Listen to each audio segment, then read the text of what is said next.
Number 10. The Fairlane debuted as a full-size car in 1955, but Ford redesigned it into a mid-size model in 1962. By 1966, Ford had brought the Fairlane closer to the muscle car segment, and it became the basis for the Torino and Cobra models. The Fairlane introduced a high-performance model in 1964 called the Thunderbolt. The Fairlane 500R code was not as aggressive, with only 57 units leaving the assembly line. It featured a race-ready package including dual Holley carburetors, front disc brakes, a lift-up hood, and a radio delete option. It was also powered by Ford's most potent engine at the time, the Cobra 5.8 427 cubic inch, producing 425 horsepower and 480 pound-feet of torque. While the Fairlane 500R Code 66 may not have been a dedicated race car, it was a factory race-ready option. This was the last year for the 427 Cobra in the Fairlane, which is unfortunate because it was considered the best race engine Ford ever built, and was surprisingly more powerful than the 428 and 429 engines that replaced it in the Blue Oval performance cars. Number 9. Introduced in 1958, the Impala was in its third generation by 1963. That year, Chevy introduced its first high-performance version of the sedan. Available through the regular production option Z11, this Impala was based on the Sport Coupe model, so it was only available as a two-door hardtop. Engine upgrades included a Ram air system, dual aluminum intake manifold, Carter AFB dual carburetors, and a modified compression ratio. The Z11 looked very similar to a regular Impala on the outside, but it featured aluminum body parts. To cut weight, Chevy removed the radio, front sway bar, heater, and sound deadening materials. The 427 cubic inch V8 engine was officially rated at 430 horsepower. Made for enthusiasts who wanted to take their large sedan to the drag strip on Sundays, the Impala Z11 was produced in only 57 units, and only a few of them still exist. Number 8. General Motors and Ford were not the only car manufacturers in Detroit selling race-ready cars built at the factory in the 1960s. Mopar did it too, and in 1967, they released a pair of legal drag racing cars on the road. The Dodge Coronet W023 and Plymouth Belvedere R023 were essentially identical except for badges and small details. These cars had their batteries relocated to the trunk and stripped of unnecessary features such as radios and heating systems. Many of them also removed the rear seats. Both superstock cars were equipped with a new 426 cubic inch Hemi V8 engine, producing a rated 425 horsepower.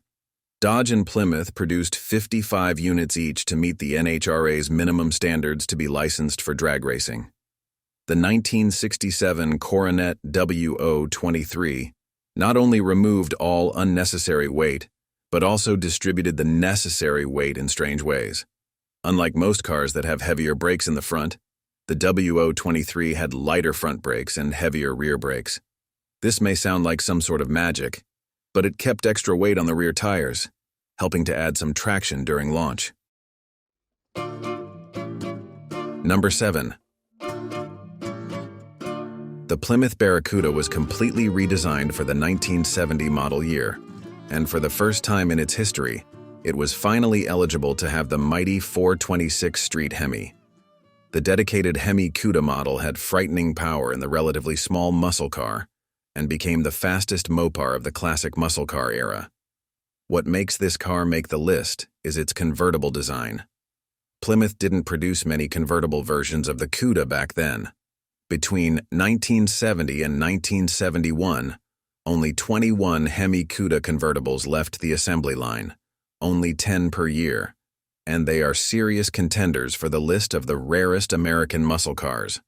The heartbeat of the 1971 Hemi Cuda is one of the biggest reasons these cars are so sought after to this day. The 1971 Hemi Cuda convertible is not only one of the most iconic cars of the pony car era, but also has an engine that dominated NASCAR under the hood, and it's rarer than a four-leaf clover in the Sahara Desert.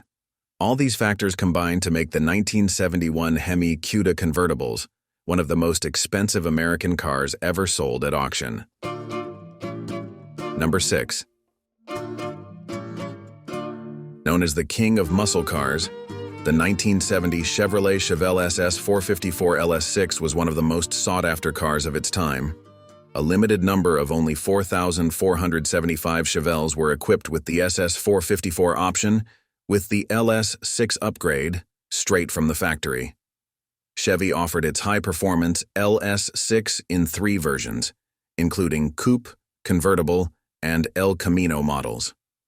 With the low production numbers of the Chevelle, the high value of the SS Chevelle made proving authenticity a challenge, and it's difficult to definitively identify a true LS6 SS. The simplest way to authenticate a Chevelle is through the build sheets and original purchase documents as proof of authenticity. But for those lucky enough to find a true 1970 Chevelle LS6, it's quite a discovery. In fact, a 1970 Chevelle SS 454 LS6 is considered a treasure, with experts valuing a documented version, depending on condition, at hundreds of thousands of dollars or more. One of the 1970 Chevelle Supersports even sold for over $1 million. Number 5. The third convertible on our list, the Pontiac GTO Judge, was highly desired in the early 1970s. A popular name in the coupe version, the GTO Judge didn't get much attention in the convertible version. The Judge was discontinued after 1971, and even the coupes were hard to find, with only 357 units produced. Of those, only 17 were convertibles, making the 1971 Pontiac GTO Judge convertible the perfect collector's item. The Judge was equipped with Pontiac's most powerful engine at the time, the 455 cubic inch V8 engine, producing 335 horsepower and 480 pound-feet of torque. This engine was part of the standard mountain performance package on the GTO Judge. It's a fact that many iconic muscle cars were available as convertibles, but many enthusiasts avoided them due to concerns about the frame rigidity and the difficulty of maintaining the top. However, some people loved the convertible experience enough to overlook those concerns. With only 17 units ordered, it was considered a sales failure. However, today, the 1971 GTO Judge convertible is one of the rarest muscle cars of the golden age and one of the most sought after by collectors. Number 4. Chevrolet redesigned the Corvette in 1968 and made it look more aggressive. Based on the Coke bottle design that was becoming popular at the time, the C3 Corvette was powered by a powerful V8 engine with impressive performance. Upon release, the L71 was the most powerful engine with 435 horsepower, but Chevy also offered the L88 option. This race engine produced 430 horsepower, with unique performance upgrades like a large 4-barrel carburetor, aluminum cylinder heads, and extremely high compression. By 1969, Chevy took things to the next level with the ZL1, replacing the L88 engine with a completely aluminum 427 cubic inch V8 engine designed for racing. The ZL1 option was quite expensive, about $4,700, which was the same price as a 1969 Corvette. This package also required other mandatory options, costing an additional $550. As a result, only 3 cars were sold to the public. The Corvette ZL1 was the fastest production car at the time. It is also considered the holy grail of Corvettes among collectors and enthusiasts. A 1969 Chevrolet Corvette ZL1 sold for $3.2 million at a 2023 Sotheby's auction, making it one of the most expensive American performance cars of all time. Number 3.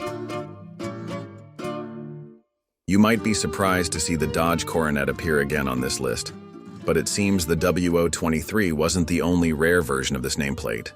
In addition to the W023 race-ready version in 1967, Dodge also introduced the RT package for the Coronet. The RT was available with the new 426 cubic inch Hemi 5.8 engine, but only a few were produced in 1967, with only 2 of them being convertibles. The same thing happened in 1970, when the Coronet RT came with the upgraded Hemi engine. Although Dodge produced quite a few RT models, only 2 were made as convertibles. So if you like rare muscle car convertibles, the 1967 and 1970 Coronet RT Hemi convertibles are the rarest you can buy. If you're into rare classic cars, this is one you should be looking for. Number 2. The Shelby Cobra is one of the most iconic American cars ever made, but it had a relatively short life. Carroll Shelby began importing AC Ace bodies from the UK in 1962, and production ended in 1967. But Carroll made sure to leave a lasting legacy by creating the Super Snake. It was fitted with mufflers, a windshield, and a bumper to be street legal, but still retained many race car components. The biggest change was the addition of a pair of Paxton superchargers, which boosted the 427 cubic inch V8 engine's output to 800 horsepower. With a power-to-weight ratio similar to a modern supercar, the Super Snake took just over 3 seconds to reach 60 miles per hour from a standstill, with a top speed nearing 200 miles per hour. Carroll only made 2 of these cars, one for himself and one for comedian Bill Cosby, his close friend. The Super Snake was transferred to a dealer in San Francisco who sold it to a customer. It is said that the driver lost control of the car and drove it off a cliff into the Pacific Ocean. Carroll drove his Super Snake for many years. In 2021, the last remaining Super Snake was sold at auction for $5.5 million, setting a record for an American-made car at the time. Needless to say, no rare American muscle car collection would be complete without this beast. Number 1. In 1965, just a year after Ford introduced the Mustang, Carroll Shelby began releasing more powerful versions of the pony car. By 1967, Shelby had launched both the GT350 and the GT500.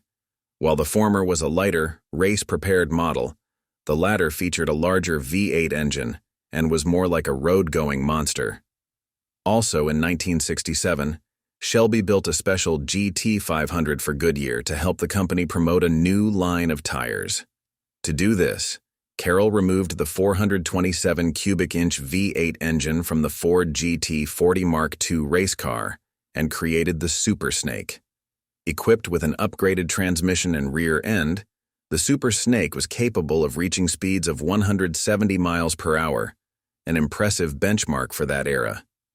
Initially, Shelby planned to produce 50 units, but the project was shelved when Ford realized it would cost twice as much as a regular GT500. The car was restored and auctioned for $2.2 million in 2019, making it the most valuable Mustang ever built.